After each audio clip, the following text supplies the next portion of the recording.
একটা মানুষ যে একটা মানুষকে খাওয়াতে পারলে, কিছু করতে পারলে এত খুশি হয়, তা আমি আমার এই ফ্রেন্ডকে না দেখলে কোনো দিন বুঝতেই পারতাম না। সে আমাকে বলছিল যে তার সাথে যাতে একবেলা খাই, এই জন্য অনেক অনুরোধ করছিল, আর সে খুশি হবে এই ভেবেই রাজি হয়েছিলাম। আজ আমরা দুইজনেই রোজা রেখেছিলাম, তো রাত্রের খাবারটা একসাথে খেয়েছি। সে অনেক কিছু রান্না করেছে, আর মাশাল্লাহ তার রান্না অনেক মজা। ভাজি, গরুর মাংস, মুরগির মাংস, চিংড়ি ভুনা, গরুর মাংস ভাজা আর ভাত। তারপর ডেজার্ট আইটেমও ছিল।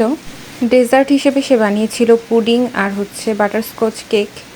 সে খুবই ভালো বানায় কেকটা। আলহামদুলিল্লাহ, প্রতিটা রান্নাই ভালো হয়েছিল আর অনেক তৃপ্তি নিয়ে খেয়েছি।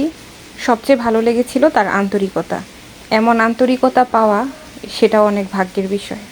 সবচেয়ে ভালো লেগেছিল আমি যে তার সাথে একবেলা খেয়েছি, এতে সে অনেক খুশি। সত্যি বলছি, এমন একজন বান্ধবী পেতে ভাগ্য লাগে।